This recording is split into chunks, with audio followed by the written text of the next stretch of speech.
સુરતમાં ગાય સાથે સૃષ્ટિ વિરુદ્ધનું કૃત્ય કરનાર ઈસમ ઝડપાયો। અડાજણ પોલીસ દ્વારા આરોપીની ધરપકડ કરવામાં આવી।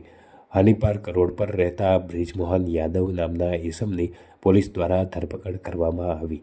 આરોપીએ 14 ડિસેમ્બર 2025ના રોજ અડાજણ વિસ્તારમાં 64 ચોકડી માતાના મંદિર પાસે છાપરામાં ઘૂસી અને ગાય સાથે સૃષ્ટિ વિરુદ્ધનું કૃત્ય કર્યું હતું।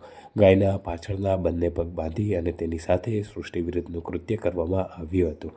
પ્રાણી પ્રત્યેની આવી ક્રૂરતા નિવારણ અધિનિયમ હેઠળ પોલીસે ગુનો દાખલ કરી અને આરોપીની ધરપકડ કરી છે।